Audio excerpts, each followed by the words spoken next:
it's move day, and we left about 4 a.m. so I'm kind of tired.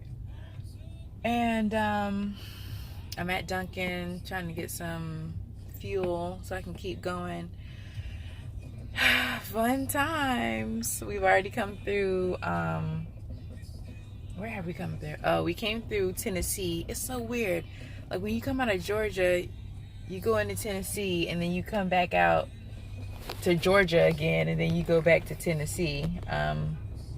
But yeah, so we're maybe like 25 miles outside of Kentucky now. So not too bad. I mean, it's 7 o'clock Central Time, so we have maybe 7 hours left. So we'll get there around 2, maybe 3, depending on how many stops we take. So here we go.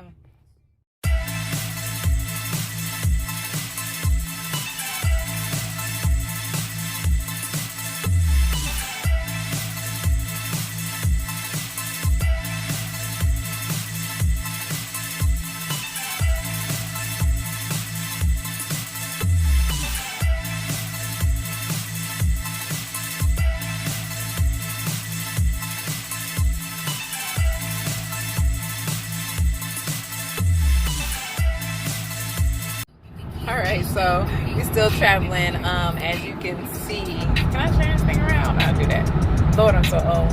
But basically, we're still traveling, and we're in Indiana right now, listening to some music, some ratchet music, but it helps you to keep going because it's kind of raining right now. We have maybe like 3 hours left. Hopefully this part will go quicker than the first half. I'm taking a break from driving because after driving so much, I'm kind of tired. But not tired enough to go to sleep. So just kind of taking in my surroundings. It's like a road trip, even though I wasn't really wanting to come on this trip and forced to move. I'm trying to make the most out of it. So enjoying some singing from the driver, who will remain faceless. I'm not gonna put her on tape. But you know, just like I said, trying to enjoy. You want to be on tape? No, thank you. Oh, no, thank you. Very nice. All right, y'all. So I'll check back in a little bit when we get a little closer. Throughout this, I'll have maybe some pictures or videos of the scenery as we're driving by things. Okay, so when we came through, what was it? When we came through Kentucky, this is a little fun fact. They have a bourbon trail, and it's a legit trail. Like, they have different bourbon distilleries and stuff. So the first one was Maker's Mark, and I was like, we might need to create some time to pull over. And then the next one was Jim Beam, and they had signs like all along the highway talking about, you know, you might come as a stranger, but you leave as family. So I'm like, that's the type of carrying on I'm talking about. I like that. So it would be cool, like if I were just riding through to kind of stop and do that little bourbon trail. But in all honesty, there is nothing out here. I think we have gone through like maybe one city, and that was when we were leaving Kentucky and coming into Indiana. And we went over like all these great bridges that I'll just have to tell you they were great because nobody got any pictures. I was driving at the time, so my co-person over here didn't get any pictures. But yeah, so any other new fun facts, I'll let you guys know as we pass through. But in all honesty, there's nothing out here, like absolutely nothing. It's just straight up, you know, the colorful weeds. You know how you see like the yellows and the purples and stuff like along the interstate. Like, that's it. And some farmland. And every now and again you'll happen upon like an outdoor mall or like a hospital.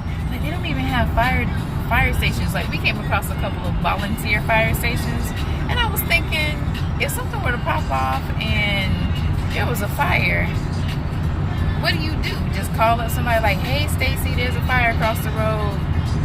You know, call Bill and them and let's handle it. I don't know how that works. I mean, so I mean, I'm making up names, but you know what I'm saying? Like, what? They're not stereotypical. Whatever. So anyway. Yeah, so I don't know And this is like the third Cracker Barrel sign I've seen. So apparently they like Cracker Barrel throughout these states. We're a long way from Atlanta in the city because there's nothing out here. It's a city. Actual buildings. Oh my gosh. No more fields and nothingness. Well, not right now. There will be in a little bit. But right here, we're entering into Illinois. So here we go.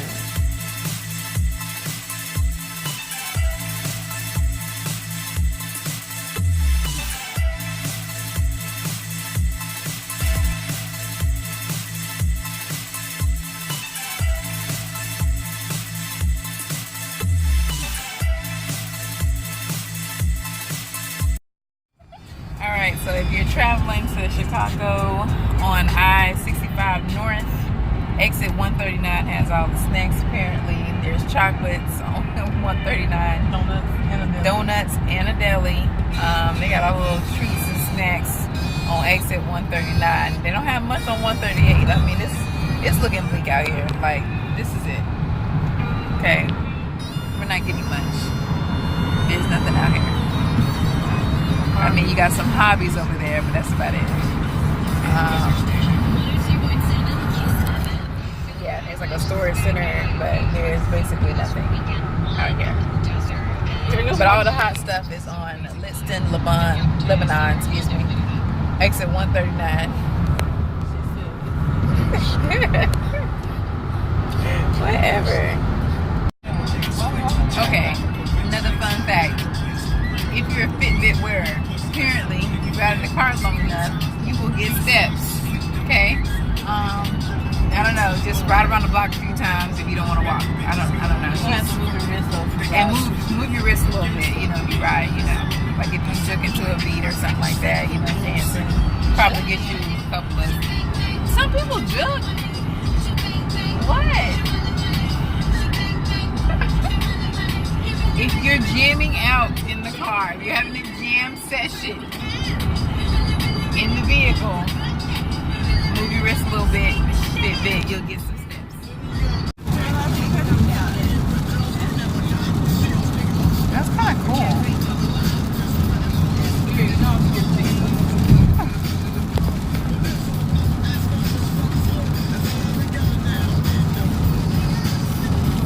There's a lot of them.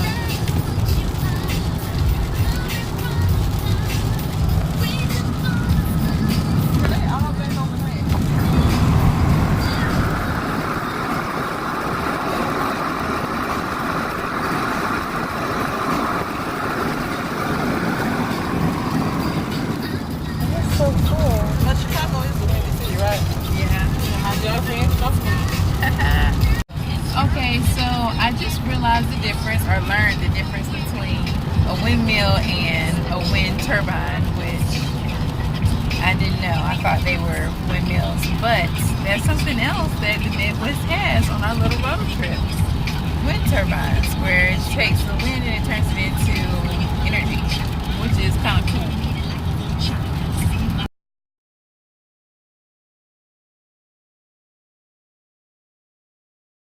Okay, so as you can see, we're still driving.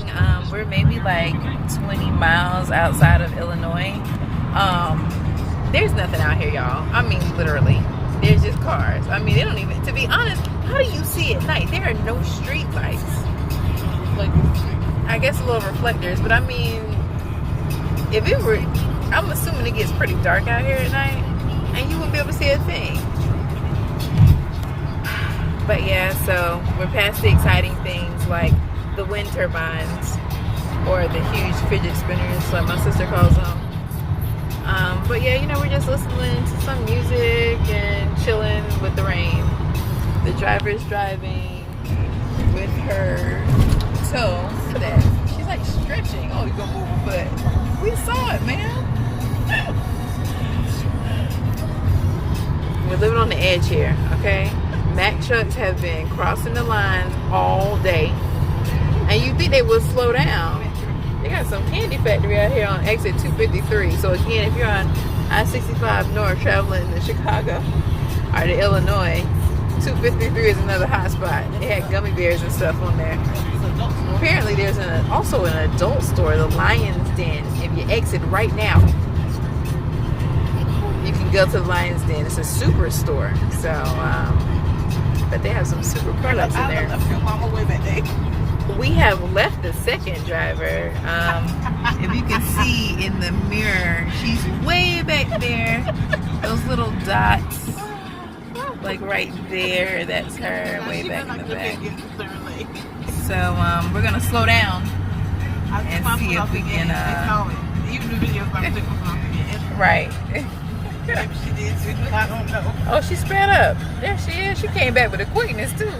She was probably struggling trying to meet up with you this whole time. I hope she don't get in the third lane. I hope not either. Because as you can also see, I don't know if you can see that, but that little wrench, that is my oil light. Because I decided, oh, I have enough oil, I can make it. In half a mile, merge onto I-65 North. Half a mile? Yeah. Okay. Rerouting. Okay.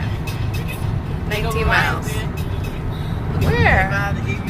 The Lion's Den. It's over there. That's not huge. That's not a superstore. How big you want a sex store to be? I don't know. I don't know how big it should be. I don't do that type of thing. Anyway. Alright, we'll check back in later. We're about, like I said, now we're about 18 miles outside of Illinois.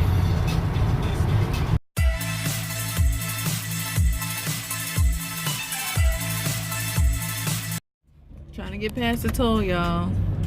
Why are people still doing tolls? Can we let this go? I know they said that they do tolls to pay for the road or the interstate, but I'm pretty sure this toll's probably been up here for decades and this interstate is paid for. So can we just stop? We got through. Who carries cash? Nobody carries cash. And I don't have an E-Pass or a Z-Pass or whatever it was they were asking for.